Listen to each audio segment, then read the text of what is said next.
Hello students, मैं प्रवीण कुमार आप सब लोगों का जुगल सर ऑनलाइन क्लासेस में बहुत बहुत स्वागत करता हूं। तो जैसा कि हम पढ़ रहे थे थर्मोडायनेमिक्स सब्जेक्ट बहुत ही इंटरेस्टिंग सब्जेक्ट है और मुझे लगता है कि आप सब लोगों को इसमें इंटरेस्ट भी आ रहा है। जैसा कि हम पढ़ रहे हैं, आप लोगों के कमेंट्स आ रहे हैं तो पता चल रहा है कि इंटरेस्ट अच्छा आ रहा है। तो इसको और ज़्यादा इंटरेस्टिंग बनाते हैं और इसको हम अपने एग्ज़ाम ओरिएंटेड करते जा रहे हैं। ठीक है, पहले तो हम बेसिक्स ले ही रहे हैं। बेसिक्स बहुत ज़रूरी हैं, आप जानते हैं बेसिक्स से ही हम एडवांस चीज़ें समझ पाते हैं। बेसिक्स डायरेक्टली भले पूछे जाएं या ना जाएं, वैसे तो इसके सारे बेसिक्स जो अपन ने डिस्कस करे सबसे एग्ज़ाम में क्वेश्चंस आते हैं, लेकिन फिर भी अगर मान लो कोई सब्जेक्ट हम पढ़ते हैं उसके बेसिक्स हम पढ़ते हैं, बेसिक से डायरेक्ट भले क्वेश्चन ना पूछा जाए लेकिन एडवांस से जो क्वेश्चन पूछा जाता है वो अगर आपने बेसिक नहीं पढ़ा है तो फिर वो आप उसको सॉल्व कर ही नहीं सकते। तो अपन ने लास्ट क्लास में क्या डिस्कस किया था? लास्ट क्लास में अपन बात कर रहे थे प्योर सब्सटेंस की, कि प्योर सब्सटेंस क्या होता है। किसकी बात कर रहे थे? प्योर सब्सटेंस की बात कर रहे थे। और मैंने आपको बताया था कि प्योर सब्सटेंस केमिस्ट्री के टर्म्स में तो होता है एलिमेंट एंड मॉलिक्यूल, लेकिन हमारी थर्मोडायनेमिक्स के टर्म्स में वो ट्रू सॉल्यूशन भी होता है। ठीक है, प्योर सब्सटेंस क्या होता है? एलिमेंट और मॉलिक्यूल तो होता ही था, एलिमेंट एंड मॉलिक्यूल तो होता ही था, साथ के साथ हमने क्या ऐड कर दिया इसमें ऐड कर दिया मैंने प्योर सब्सटेंस में ट्रू सॉल्यूशन। ट्रू सॉल्यूशन मतलब एक ऐसा सॉल्यूशन जिसके अंदर सॉल्यूट पूरी तरह से डिसॉल्व हो, उसके पार्टिकल्स की साइज लेस देन 1 नैनोमीटर हो, मतलब वो ना तो कोलोइड हो और ना ही वो सस्पेंशन हो। देखो मिक्सचर, यहाँ पर सॉल्यूशन बोलते मैं बोल दूंगा कि ये मिक्सचर है, ठीक है ना। तो मिक्सचर तो प्योर कैसे हो सकता है? मिक्सचर तो भाई प्योर तो प्योर ही होएगा, उसमें कुछ मिलाते ही वो तो मिक्सचर हो गया ना, है ना। जैसे अपन बोलते हैं ना कि यार आजकल पूरे मार्केट में कहीं प्योर घी मिल ही नहीं रहा, उसमें कुछ ना कुछ मिक्सिंग करके रखते हैं। तो भाई मिक्सिंग जहाँ पर होगी फिर वो प्योर कैसे हुआ? लेकिन हम उस तरह की मिक्सिंग को प्योर बोलेंगे जिसमें पता ही नहीं चले कि भाई ये प्योर है कि मिक्सिंग है। ठीक है, तो उसको बोलते हैं ट्रू सॉल्यूशन, यानी कि ऐसी चीज का मिलाना जिसका उसमें पूरी तरह से डिसॉल्व हो जाए, वो कभी आपको अंतर ही नजर ना आए। जैसे अगर आप पानी में नमक मिला दोगे तो आप देखने से आपको पता ही नहीं चलेगा कि इसमें नमक मिला भी हुआ है। पानी में शक्कर मिला दोगे, देखने से आपको पता ही नहीं चलेगा। सादा पानी और शक्कर वाला पानी दोनों एक जैसे दिखेंगे शक्ल में, बस टेस्ट करोगे तो पता चलेगा। ठीक है ना, यानी कि चेंज आता है उनकी केमिकल प्रॉपर्टीज में। वो भी केमिकल प्रॉपर्टीज भी नहीं कह सकते, फिजिकली है वो, टेस्ट वेस्ट में चेंज आता है, बाकी रहता बिल्कुल सेम है। यानी कि मिक्सचर है, लेकिन वो इस प्रकार का मिक्सचर है जो कि ट्रू सॉल्यूशन है। ठीक है, यहां तक क्लियर है भाई बात सबको? यही बातें अपन कर रहे थे पिछली क्लास में। अब पिछली क्लास को थोड़ा सा आगे बढ़ाते हुए मैं आपको बताना चाहूँगा कि इसमें कई सारे मैंने एग्जाम्पल्स भी आपको लिखाए थे। वो एग्जाम्पल्स हैं जैसे कि मैंने आपको बताया था यहाँ पर सॉल्ट सॉल्यूशन मैंने बताया, एक बताया था मैंने शुगर सॉल्यूशन। ठीक है, ये सब क्या होंगे? ये सब होंगे आपके ट्रू सॉल्यूशन और इनको कहेंगे अपन प्योर सब्सटेंस। ठीक है, चलो भाई ये वाली बात तो हो गई। अब हम आते हैं थोड़ा सा आगे की बातें करते हैं।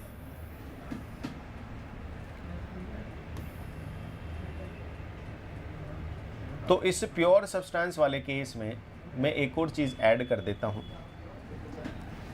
वो है इसके कुछ एग्जांपल्स डिस्कस करते हैं। आपको खुद बताना है कि भाई ये प्योर सब्सटेंस है या नहीं। आप सब लोगों को पता है कि एक डब्बे में अगर मैं नाइट्रोजन गैस भर दूं, एक डब्बे में मैं अगर नाइट्रोजन गैस भर दूं, पूरी तरह से फुल भर दिया मैंने नाइट्रोजन गैस से, क्या ये प्योर सब्सटेंस है? क्या भर दिया मैंने इस डब्बे के अंदर? इस डब्बे के अंदर मैंने भर दिया नाइट्रोजन गैस, N2 गैस। क्या ये प्योर सब्सटेंस है? आप सब लोगों को आंसर करना है। This is my first example.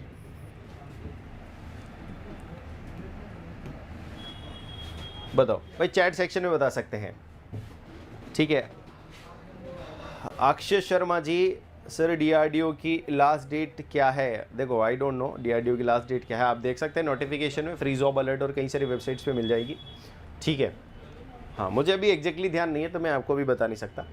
तो N2 गैस है भाई। देखो मैंने बोला था कि एलिमेंट या मॉलिक्यूल, मैंने एलिमेंट के बारे में भी बात करी थी, मॉलिक्यूल के बारे में भी बात करी थी। तो एलिमेंट में सोडियम, पोटेशियम, मैग्नीशियम जो भी हैं वो सारे क्या है? एलिमेंट है। जैसे मॉलिक्यूल में बात करूंगा तो oxygen, O2, N2, NO2, H2O, ये सब मॉलिक्यूल्स है। तो ये सब भी क्या होते हैं? प्योर होते हैं। तो यहाँ पर मैं बोलूँगा कि ये प्योर सब्सटेंस है। ठीक है, क्या है? ये प्योर सब्सटेंस है। वैसे ही अगर मैं दूसरा एग्जाम्पल लूँ, मैं यहाँ पर वाटर भर दूँ पूरे बक्से में, पूरे बक्से में मैंने वाटर भर दिया साहब, ये वाटर हो गया पूरे बक्से में, ठीक है। क्या ये H2O भी प्योर सब्सटेंस होगा? बिल्कुल होगा सर, आपने बोला था कि मॉलिक्यूल भी क्या होते हैं, प्योर सब्सटेंस होते हैं, तो ये मॉलिक्यूल भी प्योर सब्सटेंस होगा। क्या यही वाटर अगर मैं यहाँ पर गर्म कर रहा हूँ, मेरी बात ध्यान से सुनना, मैं यहाँ पर गर्म कर रहा हूँ, यहाँ पर गर्म कर रहा हूँ इसे, ध्यान देना, इसके अंदर होगा वाटर, इसके अंदर यहाँ होगा वाटर और यहाँ होगी गैस। गैस किस टाइप की? वेपर, ये होगी वेपर। भाई इसको आप गर्म करोगे तो ये पानी गर्म होके कुछ तो रहेगा वाटर, यानी रहेगा तो H2O, लेकिन ये किस में होगा? ये लिक्विड स्टेट में होगा नीचे। कौन सी स्टेट में? लिक्विड स्टेट में। यहाँ पर भी इसको बोलेंगे हम वाष्प। क्या बोलेंगे हम इसको? वाष्प, ठीक है ना। इसको बोलेंगे हम पानी, ध्यान देना, ये पानी है और ये वाष्प है। वाष्प भी क्या होगा होने में? तो H2O ही होगा। केमिकली देखें तो वाष्प भी H2O, ऐसा तो है ही नहीं कि कुछ और केमिकल फॉर्मूला बन गया इसका गर्म करते नहीं, केमिकल फॉर्मूला सेम है। यानी किस स्टेट में है? ये गैसियस स्टेट में, ये गैस है अभी। क्या है ये? अभी गैस है, ठीक है श्रीमान। यहां पर आधे पात्र में तो पानी गैस की तरह है, वाष्प है, और आधे पात्र में पानी द्रव है, यानी कि लिक्विड है। अब बताइए क्या ये दूसरा एग्जाम्पल था, ये तीसरा एग्जाम्पल, क्या ये प्योर सब्सटेंस है? गुड मॉर्निंग जगदीश सिंह जी, क्या ये प्योर सब्सटेंस है? आप सब लोग बताएंगे भाई, अपने एक्सपीरियंस से बताएंगे, मैंने क्या पढ़ा है उसके आधार पर बताएंगे, क्या ये प्योर सब्सटेंस है? तो भाई मैं तो कहूंगा कि ये प्योर सब्सटेंस है, क्योंकि प्योर सब्सटेंस की डेफिनेशन क्या पढ़ी थी हमने? मैंने पढ़ा था कि that should be homogeneous, homogeneous in chemical composition, homogeneous in chemical composition. कैसे होनी चाहिए वो? केमिकल कंपोजिशन में होनी चाहिए।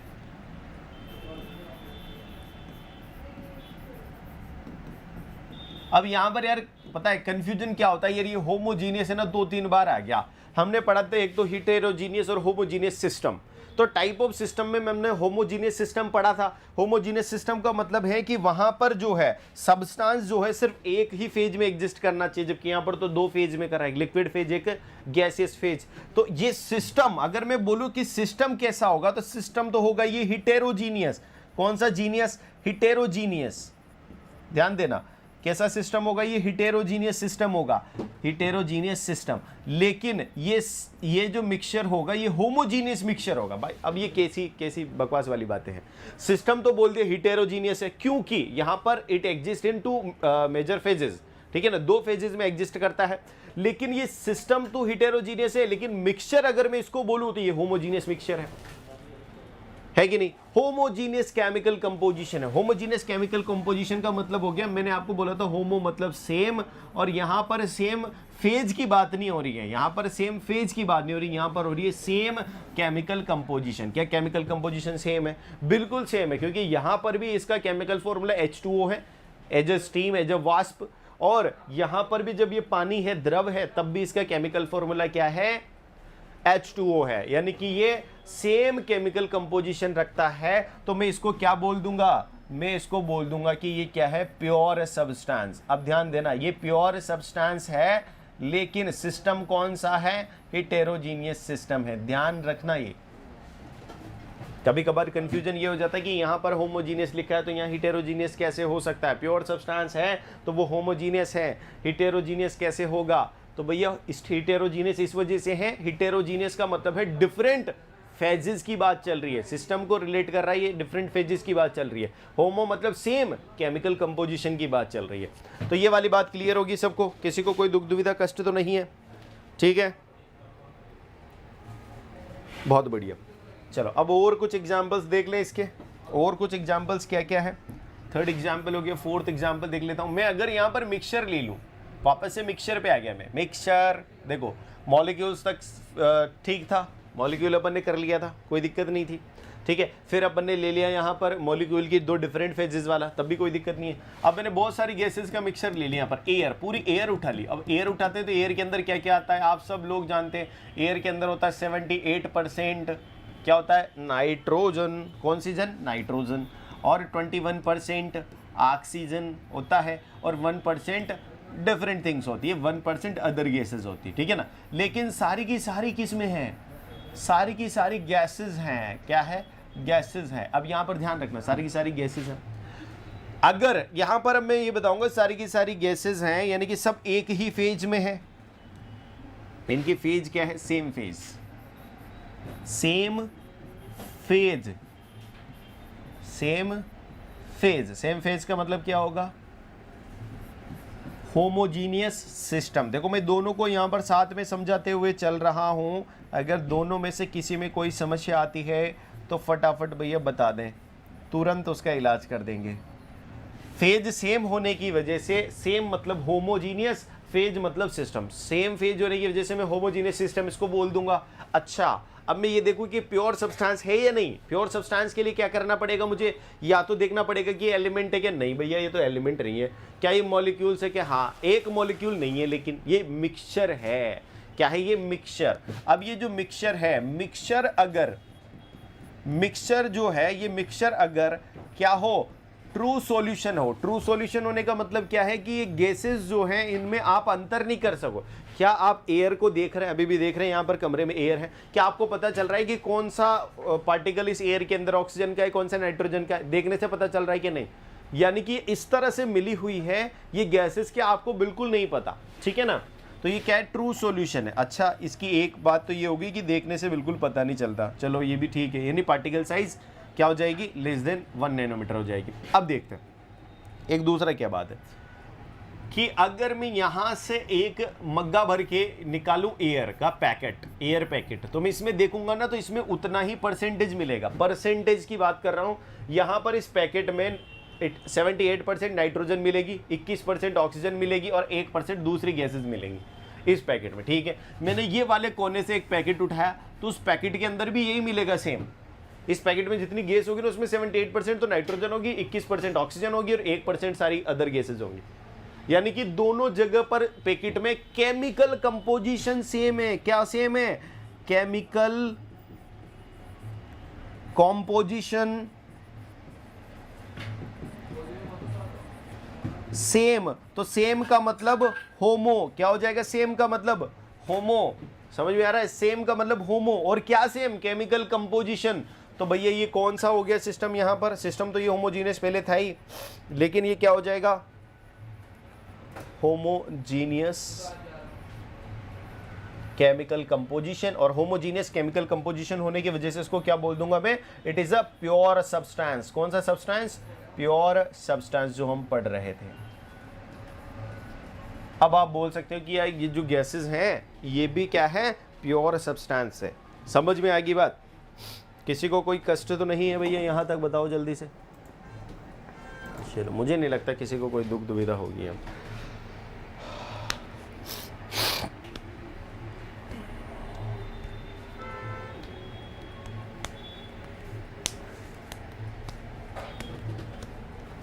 अब एक बात और बता देता हूं मैं आपको, यहां पर एक कभी कभार एक ये भी चीज पूछ ली जाती है, हालांकि ये आपको इसमें नहीं पूछी जाएगी। जब आप एक ऐसे पीएसयू के इंटरव्यू में जाते हैं जो सिर्फ और सिर्फ यही इसी टाइप का काम करता है, गैसेज वैसेज का लेना देना है उसका, तो वो इंटरव्यू में आपसे पूछ सकता है, क्या पूछ सकता है कि क्या अगर मैं इस एयर को लिक्विफाई कर दूं, लिक्विफाई का मतलब क्या हो जाएगा, इसको द्रवीकृत कर दूं। द्रवीकृत मतलब इसको उच्च दाब एवं निम्न ताप पर रखकर मैं द्रव में रूपांतरित कर दूं। भाई एयर तो गैस है, गैस को मैं द्रव में बदल रहा हूं, तो क्या करना पड़ेगा मुझे, निम्न ताप वो उच्च दाब अप्लाई करना पड़ेगा। तो क्या मैं अगर, मेरी बात ध्यान से सुनना, मैं इसका द्रवीकरण कर दूं, क्या कर दूं, द्रवीकरण,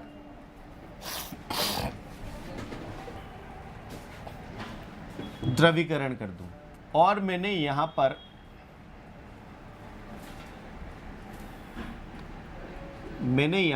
भर दिया है, ऊपर है मेरी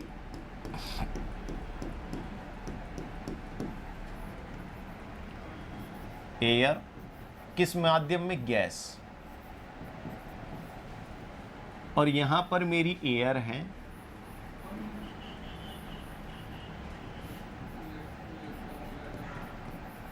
लिक्विड में। अब आपको एक बात समझ में आएगी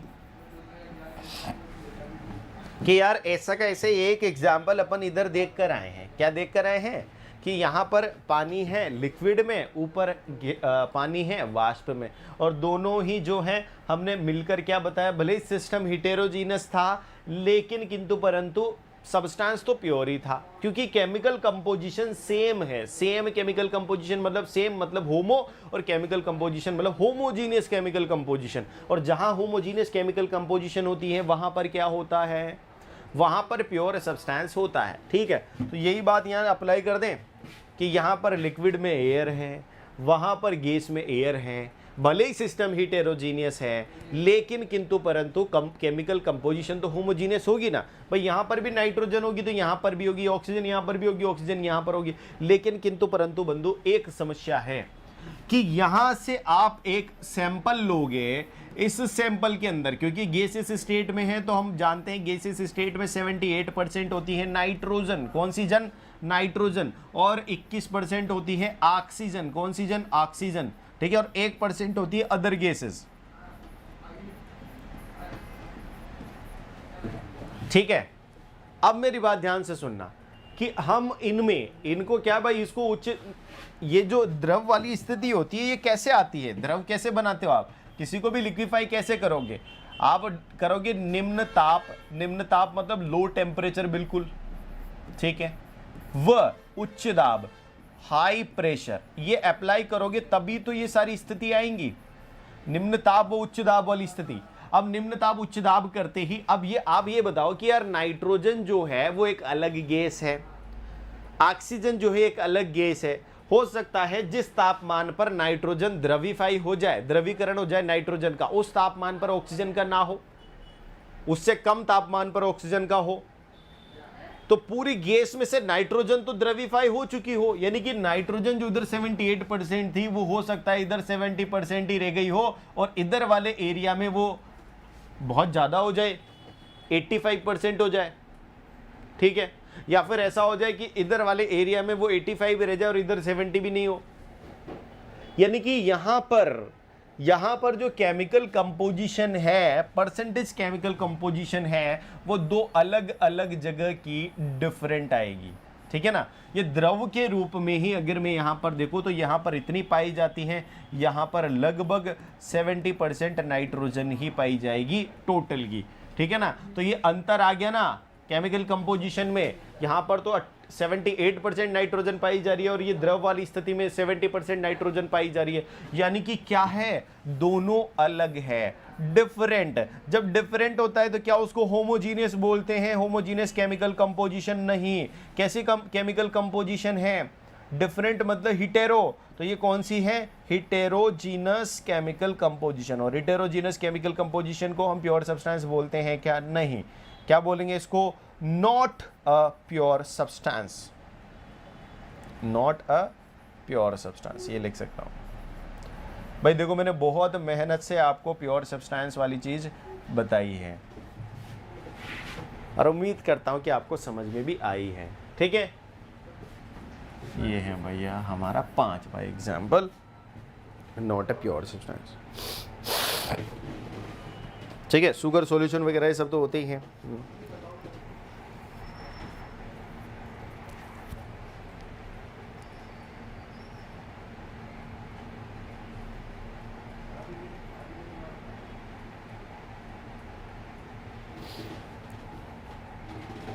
ठीक है, चलो इस पर एक क्वेश्चन कर लेते हैं, समय बहुत आगे हो गया अपना, इस पर एक क्वेश्चन कर लेते हैं, बहुत ही सिंपल सा क्वेश्चन है।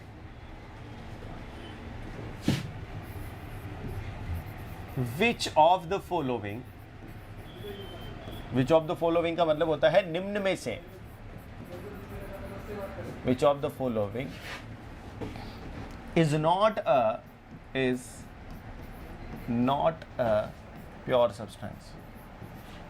देखो एग्जाम्स में जो होता है हम हमेशा ये नॉट को, इनकरेक्ट को उल्टा समझ लेते हैं और इस वजह से ये बेचारे एग्जामिनर्स भी अब क्या करने लगे हैं कि नोट जहां पर लिखा हो, करेक्ट इनकरेक्ट जहां पर लिखा हो, उसको बोल्ड करके कैपिटल लेटर में लिखते हैं कि ताकि आप सारी लाइन से अगर अलग वर्ड दिखेगा उस पर नजर जाए। फिर भी हम कितने हैं, बहुत ही महान आदमी हैं कि हम फिर भी उस पर नजर नहीं जाती हमारी, और गलत करके आ जाते हैं।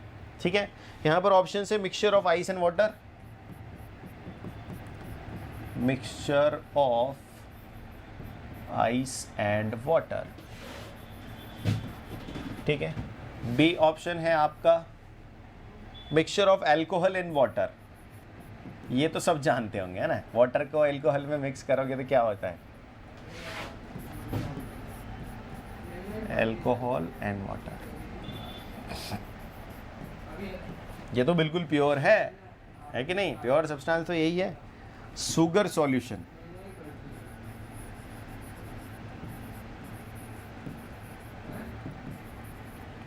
डी ऑप्शन है आपका mixture of oil and water.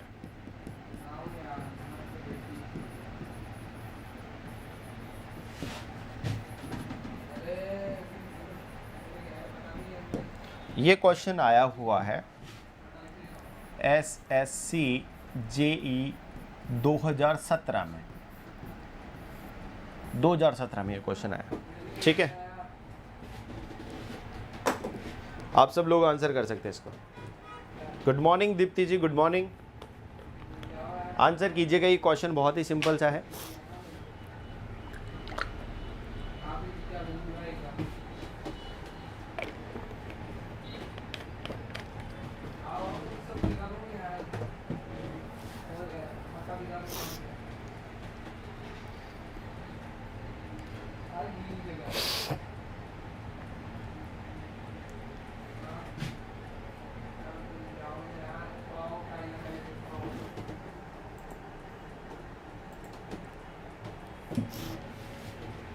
देखो इसका आंसर क्या होगा, आप सब लोग जानते हैं, मैं जानता हूं। देखो प्योर सब्सटेंस कौन सा नहीं है, mixture of ice and water हम देख चुके हैं। आइस और वाटर जैसे वाटर और स्टीम जो है, जैसे वाष्प और पानी प्योर सब्सटेंस है, उसी प्रकार ice and water is also a pure substance. क्यों? क्योंकि इनकी केमिकल कंपोजिशन सेम है, सब जगह H2O ही है और कुछ नहीं है। तो भाई ये तो क्या हो जाएगा, प्योर सब्सटेंस हो जाएगा। जबकि हमें तो क्या ढूंढना है, नॉट अ प्योर सब्सटेंस, हमें तो जो प्योर सब्सटेंस नहीं है वो ढूंढना है। तो ये तो हमारा ढूंढा हुआ रास्ता नहीं है। दूसरा देखो, mixture of alcohol and water. आप जब पानी के अंदर अल्कोहल मिलाते हैं तो क्या आप इसका पता कर पाते हैं कि किधर अल्कोहल है और किधर पानी है? वो सब जगह फैल जाता है पूरी तरह से, है कि नहीं? पूरे हर एक बूंद में उसका स्वाद होता है इसका, ये तो सब जानते होंगे, हर एक बूंद में इसका स्वाद होता है। तो भैया यानी कि यहाँ पर आप देखोगे अल्कोहल और वाटर को मिलाने के बाद हम सब जगह, अगर मैं ग्लास के अंदर किसी भी जगह से अगर सैंपल लूंगा तो इन सभी जगह पर सेम केमिकल कंपोजिशन आपको मिलेगी अल्कोहल और वाटर की। तो भाई सेम केमिकल कंपोजिशन मिलते ही ये भी क्या हो गया, प्योर सब्सटेंस। जबकि प्योर सब्सटेंस जो नहीं है वो ढूंढना है हमें तो। ठीक है, सी ऑप्शन है शुगर सॉल्यूशन। शुगर सॉल्यूशन की भी सेम बात है, वो अपन बहुत अच्छे से पढ़ चुके हैं। सॉल्ट सॉल्यूशन, शुगर सॉल्यूशन, ये सब ऐसे सॉल्यूशन हैं जिनमें आप पता ही नहीं लगा सकते कि भाई कुछ है। ठीक है, हर जगह का आप सैंपल लोगे तो सब जगह एक ही जैसा स्वाद आएगा। तो ये भी प्योर सब्सटेंस है। Mixture of oil and water की बात करते हैं। तो mixture of oil and water की बात करूंगा तो ये ऑयल जो है वो वाटर के ऊपर स्पिल हो जाएगा, ठीक है ना। वाटर जो है वो नीचे रह जाएगा, ऑयल ऊपर रह जाएगा। अब मान लो मैं यहाँ का सैंपल लूँगा तो यहाँ के सैंपल में ज़्यादा क्या आएगा, ऑयल। क्या आएगा, ऑयल। और वाटर क्या आएगा, बिल्कुल कम। वाटर आएगा बिल्कुल कम, बहुत कम आएगा, ठीक है ना। जबकि यहाँ के सैंपल में तो मुझे पता है ऑयल आएगा ही नहीं, सिर्फ H2O ही आएगा, ठीक है ना। ऑयल होगा ही नहीं, ऑयल होगा ही नहीं यहाँ वाले सैंपल में। तो यानी कि दोनों डिफरेंट है एक दूसरे से। तो एक दूसरे से डिफरेंट मतलब हिटेरोजीनस, क्या हो जाएंगे, डिफरेंट मतलब heterogeneous. Chemical properties, chemical composition different है। मैं ऐसे नहीं बोल रहा फेज डिफरेंट है, फेज डिफरेंट मतलब तो हिटेरोजीनियस सिस्टम होता है। यहाँ पर डिफरेंट केमिकल कंपोजिशन है, डिफरेंट केमिकल कॉम्पोजिशन है। डिफरेंट केमिकल कॉम्पोजिशन जब हो जाता है तो ऐसे में क्या होता है, वो नॉट अ प्योर सब्सटेंस होता है। और यही तो हमें ढूंढना था। This will be our correct answer. तो डी हमारा करेक्ट आंसर होगा, ठीक है। बहुत बढ़िया। शिशिर शर्मा का आंसर है ऑयल एंड वाटर, बहुत बढ़िया। दीप्ति जी का भी आंसर है डी।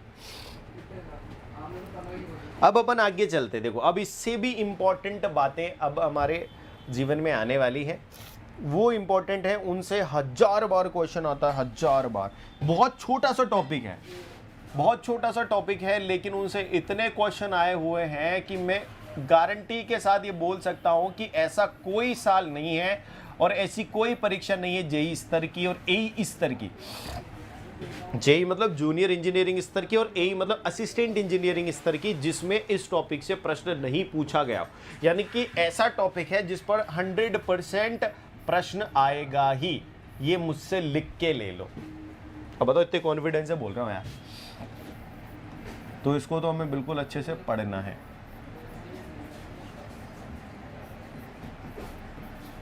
टॉपिक का नाम है थर्मोडायनामिक प्रॉपर्टीज। Thermodynamic properties.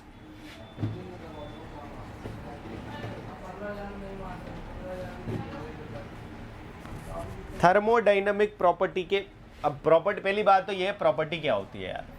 नहीं, प्रॉपर्टी क्या होती है भाई? ये जैसे हमारे पास प्रॉपर्टी होती है कि हमारे पास 100 बीघा जमीन है, कि भाई मेरे 2 बंगले हैं, ये वाली प्रॉपर्टी होती है। ये हमारी प्रॉपर्टी है।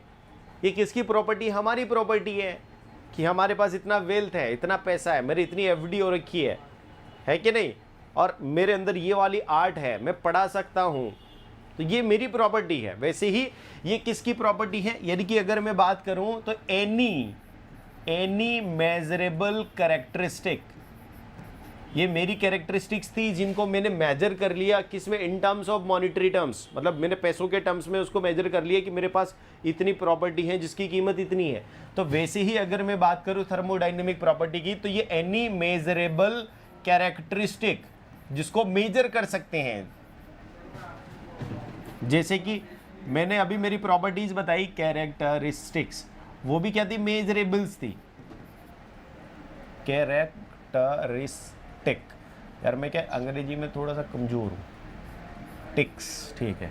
तो any measurable characteristics of a pure substance, of a substance, simple सा, किसी भी सब्सटेंस की अगर कोई मेजरेबल कैरेक्टरिस्टिक्स है तो वो क्या कहलाती है? वो उसकी प्रॉपर्टी कहलाती है। वो उसकी क्या है? प्रॉपर्टी। तो ध्यान रखना, प्रॉपर्टी आज तक आपको समझ में आई नहीं आई, मैं बता देता हूं कि कोई भी ऐसी कैरेक्टरिस्टिक्स किसी सब्सटेंस की जो मेजर की जा सकती हो, मेजरेबल कैरेक्टरिस्टिक्स, जो मेजर नहीं की जा सकती, वो उसकी कैरेक्टरिस्टिक्स नहीं हो सकती, ठीक है। वो क्वालिटी जरूर हो सकती है। जैसे ऑनेस्टी, ईमानदारी एक इंसान की क्वालिटी हो सकती है, वो कैरेक्टरिस्टिक्स नहीं है। किसके पास पैसा कितना है, ये इसकी कैरेक्टरिस्टिक्स है, ये इसकी प्रॉपर्टी है, ठीक है ना। तो मेजरेबल कैरेक्टरिस्टिक की यहां पर मैं बात करूंगा। जैसे एग्जाम्पल सब्सटेंस की मैं बात करूं तो सब्सटेंस के क्या मेजर कर सकते हो आप? प्रेशर। प्रेशर मेजर करते हो, ठीक है साहब, प्रेशर मेजर करते हो। और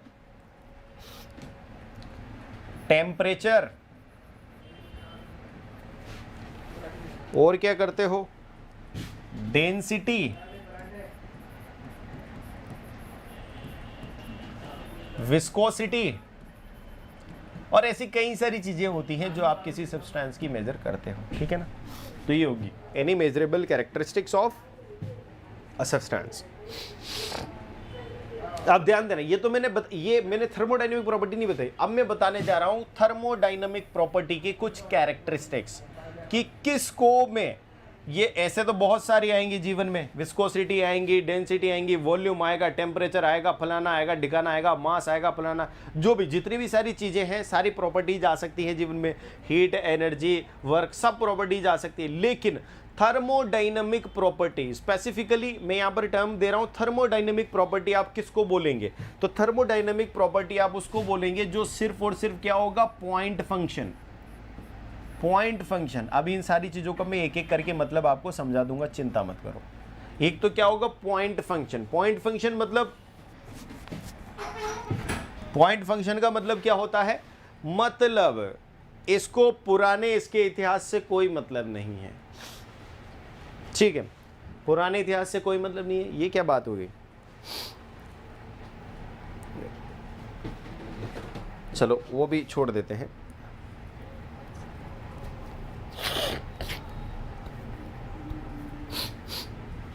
अभी बताता हूँ, थोड़ा सा और क्लियर करता हूँ।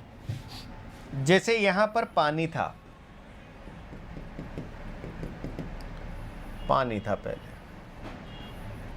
इस पानी को आपने किया गर्म। इसका पहले तापमान कितना रहा होगा कहीं 40 डिग्री ले लेते हैं, चलो गर्म कर रहे हैं तो 40 डिग्री। अब ये बदल गया स्टीम में। ये क्या है? स्टीम। इस स्टीम का आप टेम्परेचर ये रखोगे, देखोगे तो ये निकलेगा आपका 120 डिग्री सेल्सियस लगभग। ये क्या है? Temperature. Temperature is a property. क्या ये थर्मोडायनेमिक प्रॉपर्टी है? अभी देख लेते हैं। ये जो है, ये स्टीम का जो टेम्परेचर है, ये टेम्परेचर इस पर डिपेंड नहीं करेगा कि ये स्टीम है, स्टीम पर डिपेंड नहीं करेगा, ना ही ये इस पर डिपेंड करेगा कि वो पहले वाटर था। वो इस पर डिपेंड करेगा कि वो अब क्या है। अब क्या है इन द सेंस अभी उसका टेम्परेचर कितना है।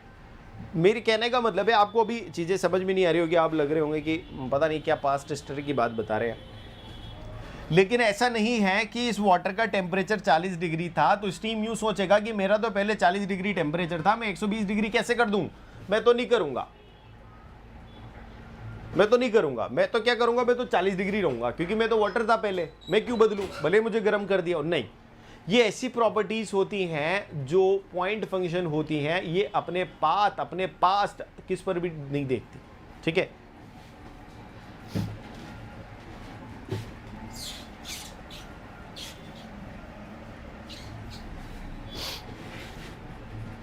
जैसे अभी मैं यहां पर आ जाता हूं, अब इसको अपने तरीके से समझते हैं। यहां पर ये मान लो ये है P और ये है डायग्राम आपका T।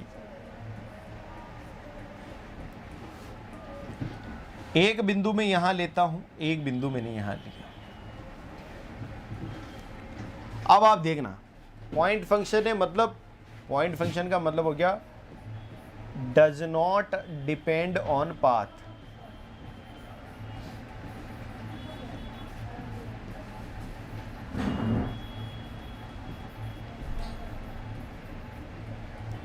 पाथ पर डिपेंड नहीं करते। मान लो मैंने एक प्रोसेस अपनाया, किसी ने मेरे को बोला कि यार मुझे पॉइंट ए से बी जाना है, पॉइंट ए से बी जाना है। मैंने बोला अभी पहुंचाते हैं, तो ऐसा कर, एक सीधा सीधा सा रास्ता है, वो रास्ता पकड़ो, निकल ले, चुपचाप इस रास्ते से निकल ले। पहुंच गया। एक और आदमी आया कि यार मुझे भी है ना बी पर जाना है लेकिन मैं उस रास्ते से नहीं जाऊंगा जिस रास्ते से पहला वाला गया है। तो बोला ठीक है भाई, तुझे मैं एक मारता हूं गुडिश। इसने मारा इसको गुडिश मारा, तो ये पहुंच गया ऐसे करके।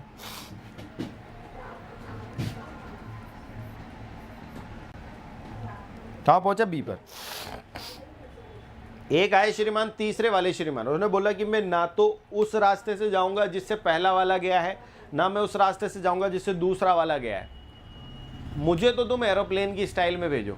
तो इसने लगाई तोब लगा दी इसने, तोब के ऊपर बिठाया इसे गोले के ऊपर, और गोले के साथ इसने दाग दिया कि ले तो पहुंच तीसरे रास्ते से। तीनों पहुंचे एक ही जगह पर हैं, ए से बी पर। तीनों पहुंचे एक ही जगह पर हैं, ए से बी पर। कहां पहुंचे? ए से बी पर। लेकिन तीनों अलग अलग रास्ते से पहुंचे हैं। तीनों क्या पहुंचे हैं? अलग अलग रास्ते से पहुंचे हैं। अब आप ध्यान देना, बी पर पहुंचने के बाद, बी पर पहुंचने के बाद आपसे कुछ ने पूछा कहां से आए? ए से। क्या पूछेगा? ए से। आपसे ये नहीं पूछेगा किस रास्ते से आए। चलो ठीक है, वो भी देख लेता हूं मैं। एक और चीज देखता हूं, एक और एग्जांपल लेता हूं मैं यहां से, कि यहां पर जो टेम्परेचर होगा, मान लो आप पहाड़ियों के नीचे, पहाड़ियों के यहां पर खड़े हो, ये पहाड़ के नीचे वाला फ्लोर है, ठीक है ना। यहां से एक माउंटेन है, ये इसी माउंटेन है ना, ये माउंटेन पे बी है, और आप इधर समतल पर खड़े हो। समतल से आप इस पहाड़ी के इर्द गिर्द घूमते घूमते घूमते, ऐसे जाते पहाड़ियों में चक्कर लगाते लगाते, ऐसे चक्कर काटते काटते काटते यहां पहुंच गए। यानी कि आपको इस पहाड़ी के 10 चक्कर लगाने पड़े होंगे ए से बी पर पहुंचने के लिए। लेकिन यहां पर मान लो टेम्परेचर है 27 डिग्री और यहां पर मान लो टेम्परेचर है 15 डिग्री, तो क्या आप यूं घूम कर पहुंचोगे तो यहां पर 17 डिग्री हो जाएगा? नहीं, वहां पर 15 डिग्री ही रहेगा, चाहे आप किसी भी रास्ते से आए हो। यानी temperature is a point function, ये कोई पाथ फंक्शन नहीं है। समझो, जिस रास्ते से आप आ रहे हो ना, उस रास्ते का कोई मतलब नहीं है। आप सीधे भी चढ़ते ना यहां पर रस्सी डाल के, तो भी यहां पर 15 डिग्री ही होता। यानी temperature is a point function. कुछ ऐसे फंक्शन होते हैं जो सिर्फ पॉइंट फंक्शन होते हैं, वो स्पेसिफिक जगह पर स्पेसिफिक होते हैं, चाहे आप उस पर किसी भी रास्ते से जाओ, पाथ डिपेंडेंट नहीं होते हैं। ठीक है, समझ में आ रही बात? तो सर पाथ डिपेंडेंट क्या होता है, मैं बता देता हूं। आप यहां इसके 10 चक्कर काट के जाओगे तो आपको ज़्यादा मेहनत करनी पड़ेगी, ज़्यादा वर्क करना पड़ेगा। क्या करना पड़ेगा? वर्क ज़्यादा करना पड़ेगा। और अगर आप सीधे जाते किसी सीढ़ी के थ्रू, किसी रस्सी के थ्रू, तो आपको वर्क कम करना पड़ता। इस रास्ते से ज़्यादा करना पड़ेगा, ये वाले रास्ते से कम करना पड़ेगा। यानी वर्क जो है वो पाथ डिपेंडेंट है, but temperature is not the path dependent. यानी कि जो ऐसी चीजें, ऐसी प्रॉपर्टी जो पॉइंट फंक्शन होते हैं, जो पाथ पर डिपेंड नहीं करते, उनको बोलते हैं हम थर्मोडायनेमिक प्रॉपर्टीज। ठीक है, और जो पाथ पर डिपेंड करते हैं, ऐसे पाथ डिपेंडेंट सिर्फ दो ही चीजें हमारी थर्मोडायनेमिक्स में, एक तो है वर्क और एक है हीट। तो आपसे अगर कभी एग्जाम में पूछ लिया जाए कि what is the path dependent function, तो पाथ डिपेंडेंट फंक्शन कौन कौन से हैं? एक तो वर्क है, एक हीट है, और बाकी सब इनके अलावा सब क्या? थर्मोडायनेमिक प्रॉपर्टीज है, सब पॉइंट फंक्शन है। कौन कौन से पॉइंट फंक्शन है? टेम्परेचर, डेंसिटी, वॉल्यूम, ये सब पॉइंट फंक्शन है। दूसरा, पाथ डिपेंडेंट वाली बात बोल दी मैंने। एक और क्या है कि इंडिपेंडेंट ऑफ पास्ट हिस्ट्री, पुरानी हिस्ट्री पर ही ध्यान नहीं देते। लेकिन किंतु परंतु अब यहां पर एक और टर्म है जिसका नाम है एग्जैक्ट डिफरेंशियल है। ये एग्जैक्ट डिफरेंशियल का मतलब क्या होता है, मैं बता देता हूं। एग्जैक्ट डिफरेंशियल का मतलब हो गया कि इनको मैं इस तरह से रिप्रेजेंट कर सकता हूं। dv मतलब v2 माइनस v1, dp मतलब p2 माइनस p1।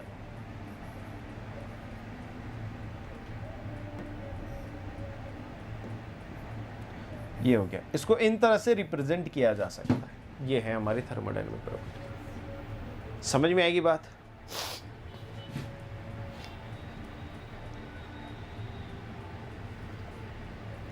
यहां तक क्लियर है? चलो आगे चलते हैं। अब ये दो थर्मोडायनेमिक प्रॉपर्टीज हैं, इनमें भी अलग अलग टाइप्स हैं। यहां पर टाइप्स ऑफ थर्मोडायनेमिक प्रॉपर्टी।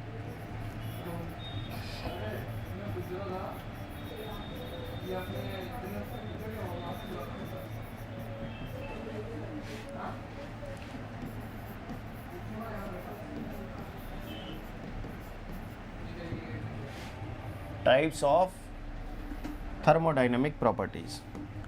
तो कितनी टाइप की होती है भाई? चैट में लिखो, सब लोग चैट में लिखो, जिनको पता है चैट में लिखेंगे। आपके एग्जाम में जनरली पूछी जाती है ना।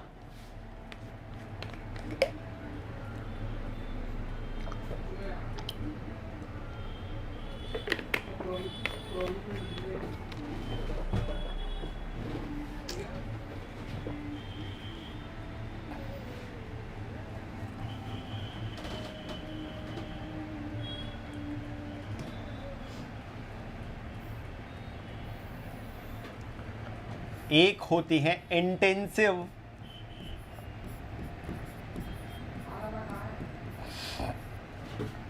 एक होती है एक्सटेंसिव।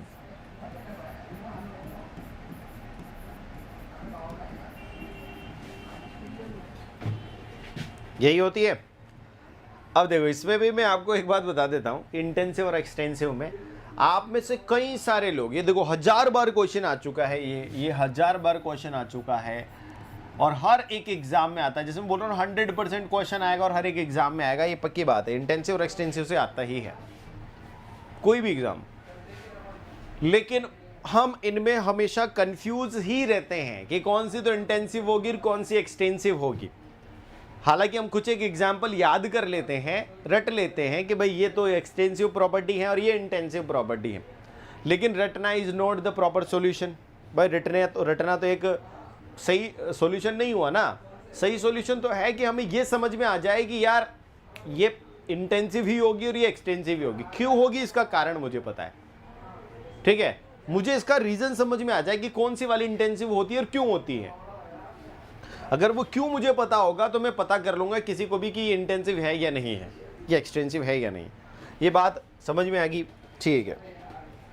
यहां पर देखेंगे, मैं यहां पर इंटेंसिव का बोलूं तो ये मास इंडिपेंडेंट होती है। क्या इंडिपेंडेंट होती है? ऐसी प्रॉपर्टीज जो मास इंडिपेंडेंट होती हैं। मास इंडिपेंडेंट मतलब मास पर डिपेंड नहीं करती हैं। तो इंडिपेंडेंट, ठीक है, और ये होती है मास डिपेंडेंट। हिंदी में लिख देता हूं, नहीं तो कई सारे लोग ये इंडिपेंडेंट और डिपेंडेंट में भी नहीं समझते। हालांकि हमें इंडिपेंडेंट हुए कई साल हो गए। तो ये होती है, ये हिंदी में द्रव्यमान पर निर्भर करती है।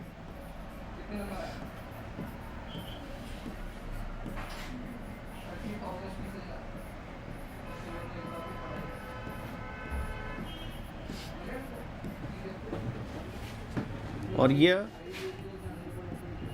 द्रव्यमान पर निर्भर नहीं करती।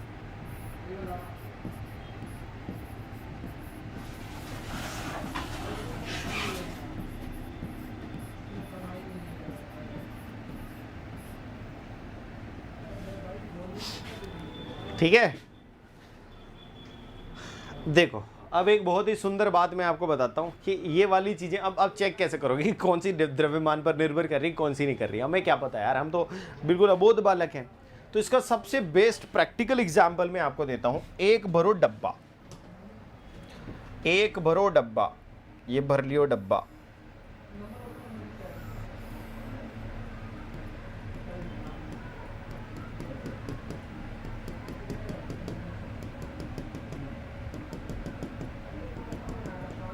ठीक है, और इस डब्बे के यहां पर मेजर करो।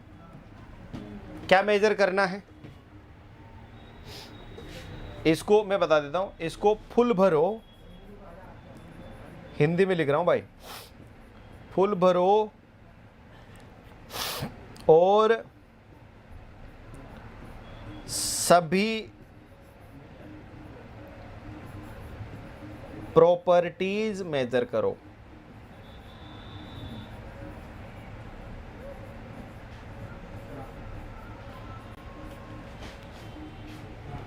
इसमें छुप रहा होगा ये, शायद थोड़ा सा छोटा कर लेते हैं इसको।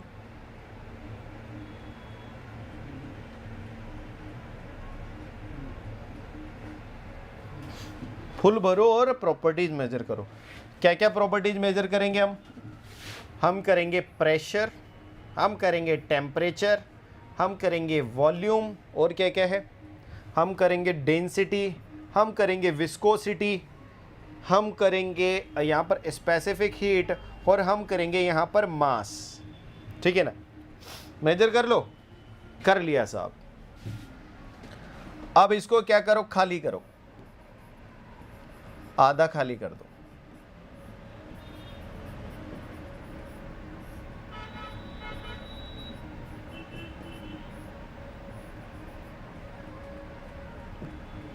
आधा खाली कर दिया।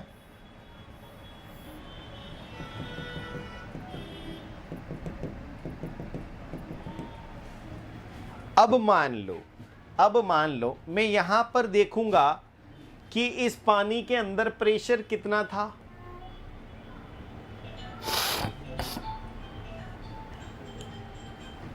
यहां पर प्रेशर देखूं मैं, अगर इसकी दीवारों पर अगर मैं प्रेशर देखूं तो भाई वो प्रेशर तो अभी भी सेम ही होगा। पानी जो लगा रहा होगा, पानी का एक पार्टिकल जो प्रेशर लगा रहा होगा, वो पर्टिकुलर प्रेशर तो सेम होगा कि नहीं होगा, यहां पर भी और यहां पर भी।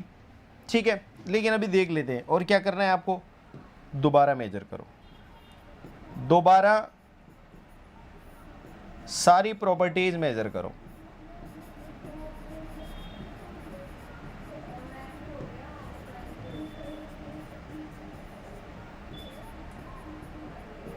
अब कैसे चेक करोगे?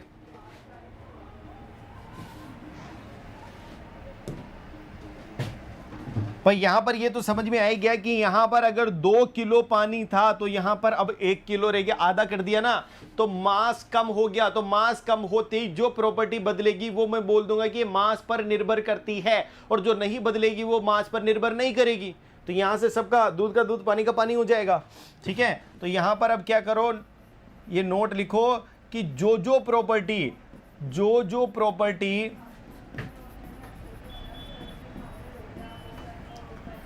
बदल रही है वह मास डिपेंडेंट है, मास डिपेंडेंट है यानी मास पर निर्भर करती है, और मास डिपेंडेंट है, और वो कैसी हो जाएगी, और वह एक्सटेंसिव है। क्या है? एक्सटेंसिव प्रॉपर्टी कहलाएगी, एक्सटेंसिव प्रॉपर्टी कहलाएगी। जो मास डिपेंडेंट है वो तो एक्सटेंसिव प्रॉपर्टी कहलाएगी सी। ठीक है ना, ये है भैया नियम, ये हमारा ब्रह्मास्त्र नियम। देखो अब आप बोलोगे हमारे पास कौन सा मीटर है जो हम मेजर कर लेंगे, और आइडिया लगाओ यार। आप देखो यार, क्या प्रेशर जो है वो बदलेगा? नहीं बदलेगा, प्रेशर बिल्कुल नहीं बदलेगा। प्रेशर जितना अभी है उतना ही तब होगा। यानी कि कैसी प्रॉपर्टी होगी? इंटेंसिव। कैसी होगी? इंटेंसिव, क्योंकि इसका मास का इस पर कोई प्रभाव नहीं पड़ रहा है। क्या इसका टेम्परेचर ध्यान देना, इसका टेम्परेचर मान लो 40 डिग्री था, तो क्या इसको आधा करते 20 डिग्री हो जाएगा? नहीं, पानी का टेम्परेचर तो उतना ही होगा, है ना। आपने कभी घर में दूध गर्म किया होगा या चाय गर्म करी होगी, तो चाय के पतीले में जितनी गर्म होगी उतनी ग्लास में लेते ही रहेगी।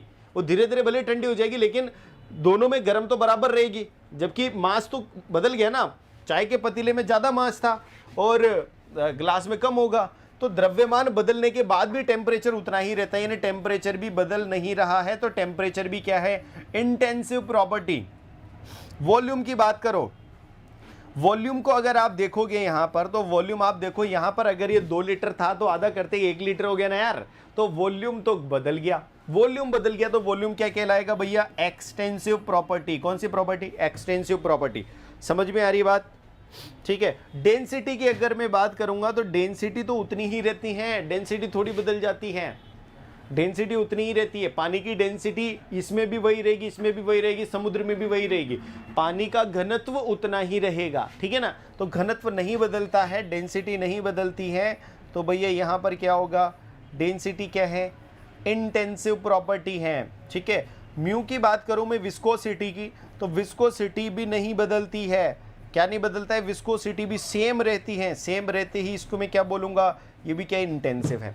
स्पेसिफिक हीट की अगर मैं बात करूं, भाई अगर स्पेसिफिक हीट पानी की हीट है कि भाई ये 4 किलो कैलोरी है मान लो, ठीक है ना, ऐसा कुछ भी हो 4.1 फलाना डिगाना कैलोरी होता है, तो इतनी किलो कैलोरी है मान लो, तो किलो कैलोरी पर केजी होता है। स्पेसिफिक हीट का मतलब है कि अगर मैं किसी भी एक स्पेसिफिक हीट बता दी मैंने, अलग होती है स्पेसिफिक हीट, ठीक है। यानी कि स्पेसिफिक हीट का मतलब हो गया कि इसका 1 डिग्री टेम्परेचर बढ़ाने के लिए मुझे कितनी हीट देनी पड़ेगी? 1 किलोग्राम वाटर के लिए। तो 1 किलोग्राम वाटर तो मेरा फिक्स है, चाहे उसको आधा पदा करो, कुछ भी करो, मेरे को पता है कि 1 किलोग्राम करने के लिए इतनी करनी पड़ेगी। तो यहाँ पर जो स्पेसिफिक हीट होगी वो भी फिक्स रहेगी, ठीक है ना, वो भी नहीं बदलेगी। तो वो भी क्या है? Intensive property.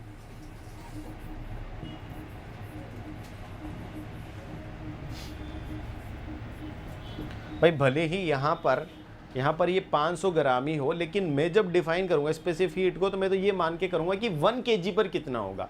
यहाँ पर भले ये 10 किलो हो, लेकिन तब भी मैं स्पेसिफिक हीट को किस पर डिफाइन करूंगा? 1 kg पर कितना होगा। तो मैं तो 1 kg के हिसाब से डील कर रहा हूँ, मुझे नहीं पता तुम्हारे इसमें कितना है, यानी मैं मास पर डिपेंडेंसी उसकी ढूंढ ही नहीं रहा हूँ। तो इंटेंसिव हो गया। अब मास, भाई मास की बात करोगे तो यार मास तो चेंज हुआ ही नहीं। यहाँ पर 2 किलोग्राम था, यहाँ पर कितना हो गया? 1 किलोग्राम हो गया। तो ये तो हो गई एक्सटेंसिव प्रॉपर्टी। अब समझ में आ गया कौन सी इंटेंसिव कौन सी एक्सटेंसिव है? क्लियर है सबको? Extensive, intensive.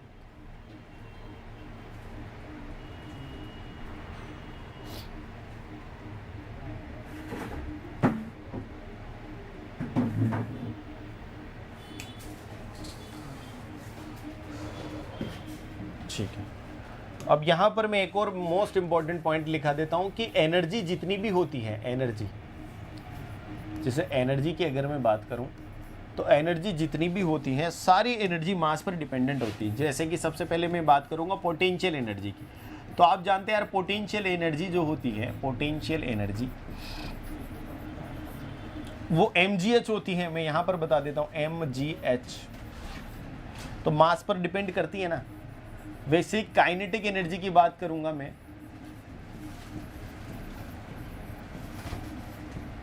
एनर्जी की बात करूंगा तो ये mv² होती है, हाफ mv², तो ये भी मास पर डिपेंड करती है। ठीक है, वैसे ही होती है इंटरनल एनर्जी। इंटरनल एनर्जी जो होती है वो U होती है, उसको मेजर करने के लिए भी मास की जरूरत होती है। तो इंटरनल एनर्जी,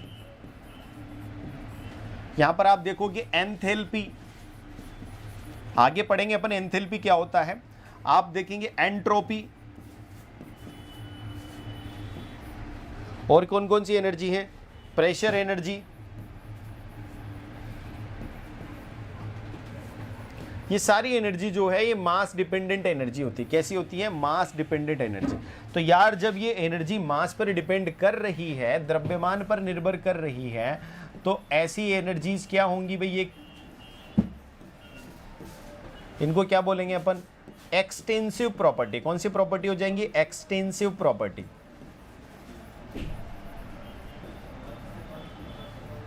ठीक है, और साथ के साथ एक और बात मैं बता दूं आपको, इसमें मैंने वर्क और किसको ऐड नहीं किया है, वर्क और heat.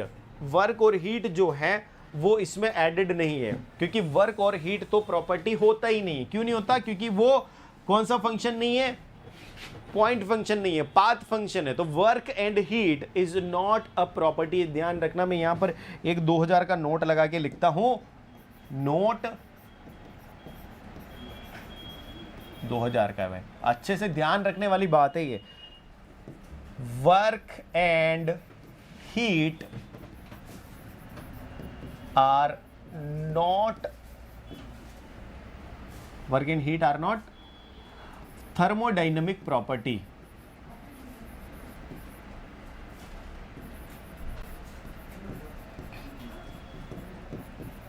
Properties, as these are path function, not point function। ठीक है ना, ये ध्यान रखना है आपको। Work and heat are not thermodynamic properties as these are path function not point function, यानी कि ये पॉइंट फंक्शन नहीं है, इस वजह से ये थर्मोडाइनमिक प्रॉपर्टीज है भी नहीं, तो इनको इन एनर्जी में मैं इंक्लूड करूंगा भी नहीं। ठीक है ना, यानी कि मैं potential, kinetic, internal, enthalpy, entropy, pressure, energy, इन सब में इसको इंक्लूड करूंगा ही नहीं, वर्क और हीट को।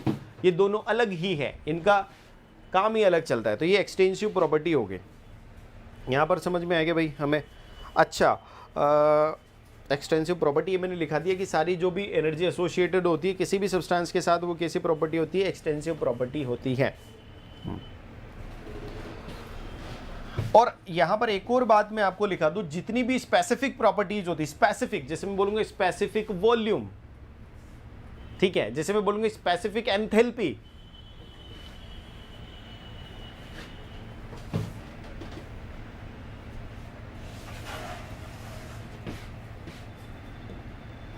एक और नोट लिखा था,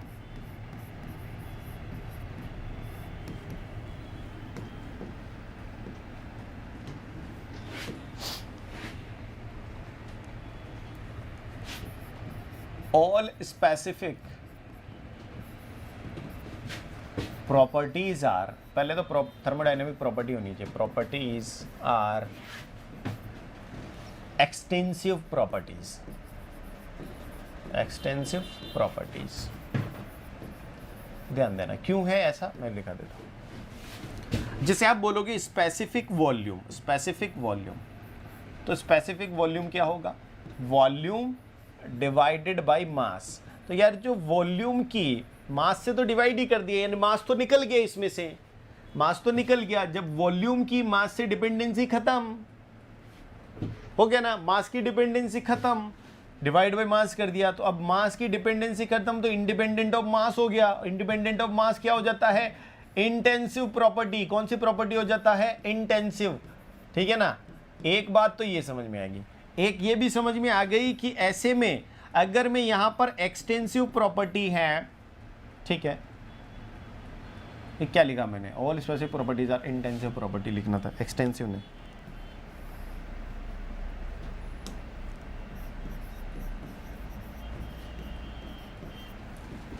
यहां पर एक्सटेंसिव, दो एक्सटेंसिव प्रॉपर्टी, एक एक्सटेंसिव प्रॉपर्टी, नीचे एक्सटेंसिव प्रॉपर्टी। तो एक्सटेंसिव प्रॉपर्टी से एक्सटेंसिव प्रॉपर्टी को डिवाइड करते हैं तो ये देता है हमें इंटेंसिव प्रॉपर्टी। ये भी कंक्लूजन हमारे पास आ गया। कैसे देखते हैं। यहां पर आपने स्पेसिफिक वॉल्यूम की बात करी, अगर मैं डेंसिटी की बात करूं, मेरी बात सुनो, डेंसिटी की बात करूं तो आप जानते हैं कि डेंसिटी होती है क्या? मास पर यूनिट वॉल्यूम। मास पर यूनिट वॉल्यूम। तो ये मास क्या है? Mass is also extensive property, volume is also extensive property. तो एक्सटेंसिव एक्सटेंसिव क्या हो जाएगा? इंटेंसिव। एक्सटेंसिव एक्सटेंसिव क्या हो जाएगा? इंटेंसिव। ठीक है ना।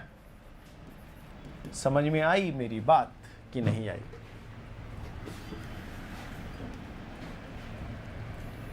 तो सारी स्पेसिफिक प्रॉपर्टीज इंटेंसिव प्रॉपर्टी होती हैं और ये आप इस तरह से समझ सकते हैं।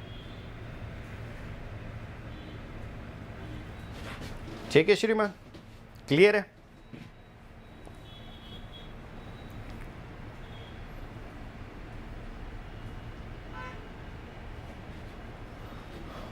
अब इस पर एक क्वेश्चन मैं यहां पर करा देता हूं आपको, बाकी तो हम उधर करेंगे ही सही। विच ऑफ द फॉलोइंग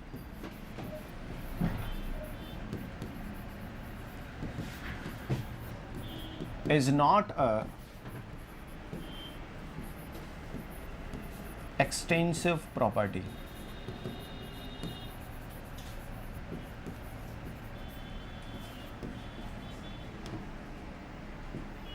ठीक है ना। ऑप्शन ए है एंट्रोपी एंथैल्पी,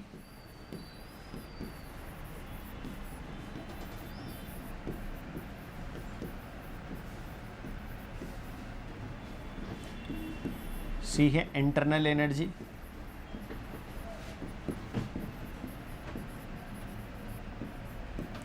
डी है डेंसिटी। और ये क्वेश्चन आया था SSC JE 2014 में। क्या आंसर होगा? फटाफट आंसर करो भाई, चैट सेक्शन में आंसर आना चाहिए।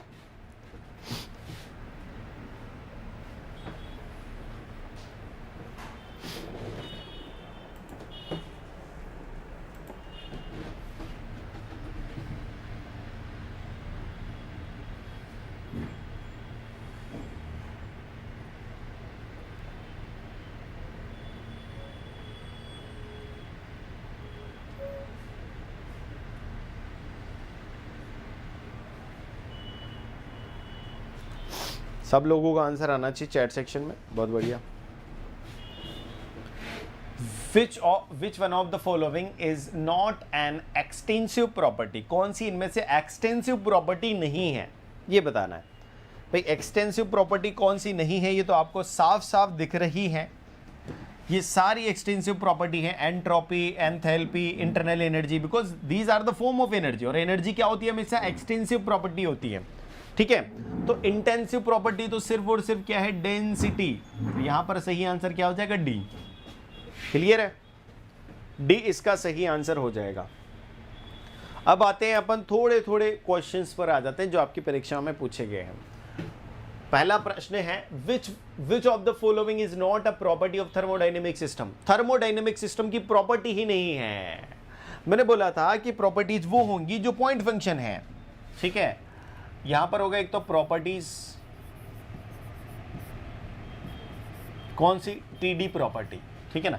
एक नॉट टीडी प्रॉपर्टी, टीडी मतलब थर्मोडायनेमिक प्रॉपर्टी, मैं लिख देता हूं। दोनों में डिफरेंस क्या है? दोनों में डिफरेंस ये है कि टीडी प्रॉपर्टी वो होंगी जो कैसा फंक्शन है? पॉइंट फंक्शन है। पॉइंट फंक्शन ध्यान रखना है, सिंपल सी बात है, ये मेजर डिफरेंस है। और ये कौन सी होंगी? Not a thermodynamic property, not a point function, यानी कि पाथ फंक्शन होगी। ठीक है, मतलब जो थर्मोडायनेमिक प्रॉपर्टी नहीं है वो पाथ फंक्शन होगा। चलो इसी बेसिस पर चेक कर लिया जाए, बिल्कुल इसी बेसिस पर चेक कर लिया जाए, कर लेते हैं। क्या चेक करोगे भाई? देखो पहला ऑप्शन प्रेशर, क्या प्रेशर पाथ फंक्शन है? नहीं, बिल्कुल नहीं, pressure is a point function. तो ये तो क्या है? थर्मोडायनेमिक प्रॉपर्टी है, लेकिन हमें तो जो नहीं है वो ढूंढना है। क्या एनर्जी पाथ फंक्शन है? क्या एनर्जी पाथ फंक्शन है? बिल्कुल नहीं। मैं एक एग्जांपल ले लेता हूं, अगर मैं यहां पर बात करूं पोटेंशियल एनर्जी की, क्या पोटेंशियल एनर्जी पाथ फंक्शन है? मैं बोलूंगा कि सरफेस पर मेरी पोटेंशियल एनर्जी 0 होती है, ठीक है, और मैं एक h हाइट की पहाड़ी पर चढ़ जाऊं, टावर पे चढ़ जाऊं, तो मेरी पोटेंशियल एनर्जी क्या होगी? mgh। क्या किसी ने मुझसे यह पूछा कि किस रास्ते से चढ़े हो? मैं अगर चारों तरफ एक पहाड़ी के घूम के 10 किलोमीटर की यात्रा करके पहाड़ी के टॉप पर पहुंचता हूं, तब भी एनर्जी mgh ही रहेगी। उस पर सिर्फ हाइट ही जो है इफेक्ट करेगा, लेकिन रास्ता नहीं करेगा। यानी कि यहां पर एनर्जी जो है वो पाथ फंक्शन नहीं होती है। एनर्जी कौन सा फंक्शन होती है? Point function. यानी कि ये भी क्या है? एक थर्मोडायनेमिक प्रॉपर्टी है। वॉल्यूम भी एक थर्मोडायनेमिक प्रॉपर्टी है, क्योंकि ये भी पाथ फंक्शन नहीं होता। सिर्फ मैंने जो बताया था यहां पर पाथ फंक्शन में आता है सिर्फ और सिर्फ एक तो आती है हीट और एक आता है वर्क। आपको ज्यादा दिमाग नहीं लगाना, ये दो चीजें याद रखो। इनके अलावा दुनिया भर की सभी प्रॉपर्टीज कैसी प्रॉपर्टी है? थर्मोडायनेमिक प्रॉपर्टी है, क्योंकि वो पॉइंट फंक्शन है। और ये दोनों ही एकमात्र ऐसे फंक्शन है जो पाथ फंक्शन है। ये रास्ते पर डिपेंड करते हैं कि किस रास्ते से आप जा रहे हो, तो उस रास्ते पर डिपेंड करता है वर्क भी, कि कितना कार्य होगा, आपके रास्ते पर डिपेंड करता है। हीट कितनी जनरेट होगी, वो भी आपके रास्ते पर डिपेंड करता है। तो इसके अलावा सभी थर्मोडायनेमिक प्रॉपर्टीज होंगी। तो आंसर क्या हो जाएगा? सी। ठीक है, अगले क्वेश्चन पर आते हैं। Which of the following is an intensive thermodynamics property? अब यहां पर पूछा है कि इनमें से कौन सी इंटेंसिव थर्मोडायनेमिक प्रॉपर्टी है। एक्सटेंसिव नहीं, इंटेंसिव। इंटेंसिव मतलब मास इंडिपेंडेंट, यानी कि जो द्रव्यमान पर निर्भर ही नहीं करती है। अब द्रव्यमान पर निर्भर नहीं करती है तो भाई देख लो, हमें तो पता है। डेंसिटी क्या करती है? क्या बिल्कुल नहीं करती है भाई, ये भी इंटेंसिव प्रॉपर्टी। क्या एनर्जी? अरे एनर्जी तो करती है श्रीमान। एनर्जी कैसे करती है मैं आपको बता देता हूं। एनर्जी का एक भी रूप आपको याद आ जाए, और सबसे पहले मुझे पता है आपको कौन सी एनर्जी याद आएगी? पोटेंशियल एनर्जी, स्थितिज ऊर्जा, जो होती है mgh। तो शुरू में ही m आ गया तो यानी मास पर डिपेंडेंट होगी, तो मास पर डिपेंडेंट तो एक्सटेंसिव होती है, तो ये तो हमारा आंसर हो ही नहीं सकता। दूसरी एनर्जी का भी बता दूं, काइनेटिक एनर्जी, गतिज ऊर्जा, हाफ mv²। तो m आ गया, मास आ गया, द्रव्यमान आ गया, तो वो भी खत्म। एंट्रोपी की बात करेंगे तो entropy is also the form of energy, और ये भी मास पर डिपेंड करती है, तो ये भी आपकी इंटेंसिव होगी नहीं। वॉल्यूम, अगेन आप जानते हैं वॉल्यूम क्या है। अगर आप मास को आधा कर दोगे तो वॉल्यूम भी आधा हो जाएगा, नहीं मास पर डिपेंड करता। तो यहां पर सही आंसर हो जाएगा हमारा डेंसिटी। बहुत सिंपल क्वेश्चन है, एमपी सब इंजीनियर 2015 में आया हुआ क्वेश्चन है। ठीक है, वैसे अगला क्वेश्चन देखें अपन एसएससी जेईई 2014 का। Which of the following is an extensive property? अब इसमें एक्सटेंसिव पूछ लिया, डेंसिटी इंटेंसिव है, ठीक है साहब, आंसर नहीं होगा। टेम्परेचर इंटेंसिव है, टेम्परेचर पर कोई फर्क नहीं पड़ता मास का, प्रेशर पर कोई फर्क नहीं पड़ता मास का, एंथैल्पी पर पड़ेगा, क्योंकि एंथैल्पी इज अ एनर्जी। कैसा है? एंथैल्पी एक एनर्जी है। तो ये एसएससी जेईई 2014 का क्वेश्चन कर दिया हमने। बहुत आसानी से सारे क्वेश्चन अपन डिस्कस कर लेंगे, ठीक है।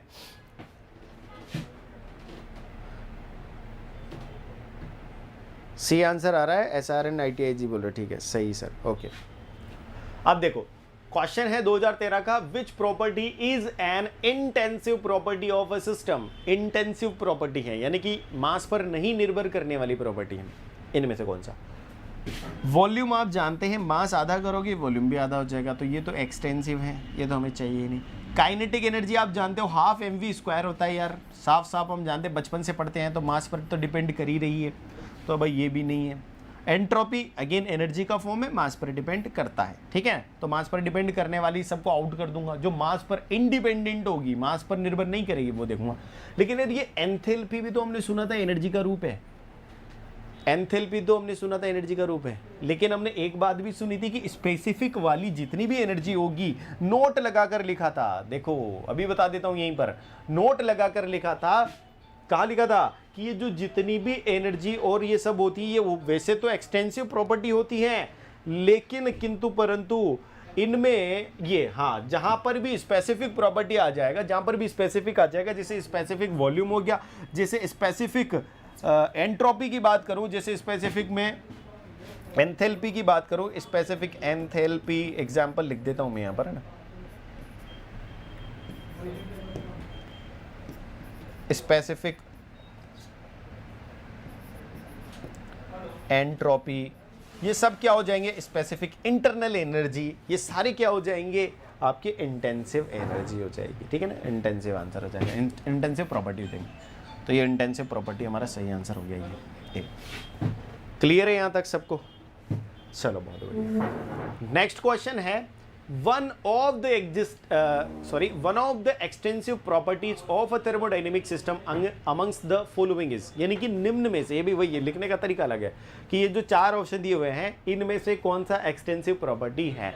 तो बार बार ये एक्सटेंसिव में आपका वॉल्यूम आता जाता है, ठीक है ना, ज्यादातर वॉल्यूम ही आएगा और प्रेशर, टेम्परेचर और डेंसिटी आएगा। ये 4 का कॉम्बिनेशन फिक्स है, ये हर बार पूछा जाता है, तो ये तो रट लो यार, ठीक है। अब यहां देखो, which of the following entity is not a thermodynamic property, thermodynamic property नहीं होने का आइडेंटिटी कार्ड क्या है कि वो पाथ फंक्शन हो जाए, इसमें मैं मान लूंगा कि वो थर्मोडायनेमिक प्रॉपर्टी नहीं है। तो कौन सा पाथ फंक्शन होगा इनमें से, हीट पाथ फंक्शन होता है, खत्म। तो ये हमारा हो गई thermodynamic property. One of the following is path function, अब यहां पर पाथ फंक्शन ही पूछ लिया, कौन सा इसमें से पाथ फंक्शन है। हम जानते हैं कि वर्क डन क्या है, पाथ फंक्शन है, कार्य आपके पाथ पर निर्भर करता है, ठीक है, ओके। दूसरा एमपी सब इंजीनियर 2011 का क्वेश्चन है, which of the following is not a property of system, ये भी अगेन वही आ गया, प्रॉपर्टी नहीं है सिस्टम की, तो यार ये हीट बार बार आ रहा है, 1000 बार एक ही क्वेश्चन आ रहा है। तो अगर ऐसे क्वेश्चन को अगर आप एग्जाम में जाकर जब आपके एग्जाम में आ जाते और गलत कर देते हैं, तो मुझे लगता है कि उस इंसान से ज़्यादा बुद्धू कोई नहीं होगा, उसको तैयारी छोड़ देनी चाहिए। तो ये ऐसे क्वेश्चन है जो बार बार यही क्वेश्चन पूछे जा रहे हैं इस टॉपिक से, इसलिए बोला था मैंने कि ये टॉपिक ऐसा जो आज हम पढ़ने वाले हैं ये बेसिक तो है, लेकिन 100% दुनिया का ऐसा कोई भी जेई और ए स्तर का एग्जाम नहीं हुआ आज तक जिसमें इससे क्वेश्चन नहीं आया हो। तो एक ऐसा टॉपिक जिसमें से क्वेश्चन आने की संभावना 100% है, तो इसको तो बिल्कुल पढ़ लिया जाए।